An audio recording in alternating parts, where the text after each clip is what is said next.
The title of this podcast is Work on Creating a Beautiful Inner Environment.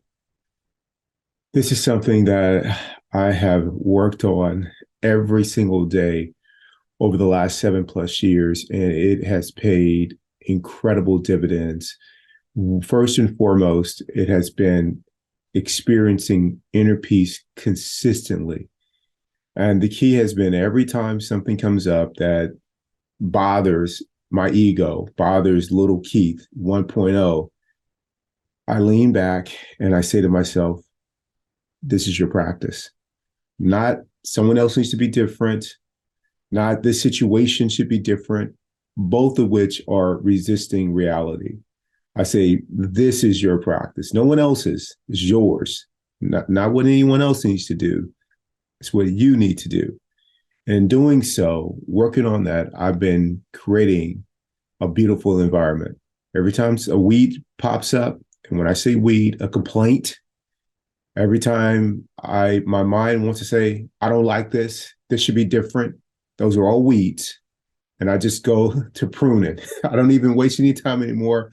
I go get my shears, I go get the tool to prune, and I just start trimming and uprooting things that shouldn't be there and can't take hold. And in doing so, every day I'm working on this garden. Every day I'm working on this inner environment. And in doing so, what I've learned is that if I want loving, beautiful relationships, friendships, if I want to be at peace with life and reality, it's important for me to tend to this inner environment, to create one, to be intentional, to be purposeful. And it's really easy in terms of what's needed to do this. It's simple. Work on me.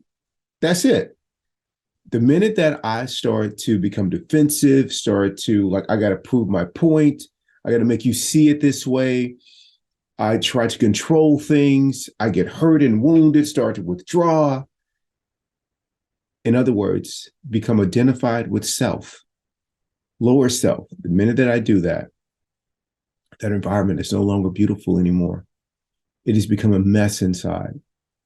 And it's a reflection of not what's going on outside. No, it's a reflection of me not being able to handle what's going on outside. So if you want a beautiful marriage, a beautiful relationship, if you want any of things that come with being a human being in this life to be full of joy for you, if you want any of that to happen, you need to work on your inner environment. And I learned that for decades, I didn't do that. And so I was on this roller coaster ride, highs and lows. I'm not a fan of roller coasters.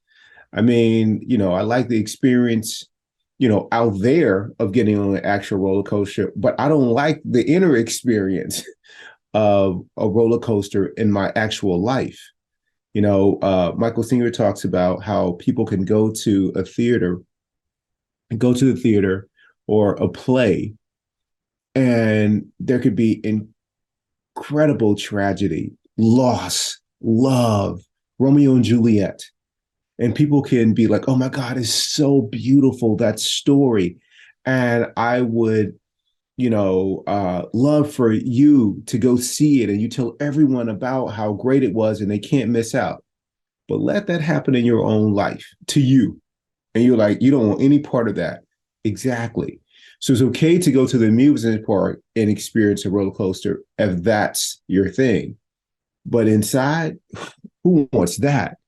So I want a nice, peaceful environment. So before there are a roller coaster inside, I just continue to make that inner environment beautiful. And the way that I do that is to keep it simple.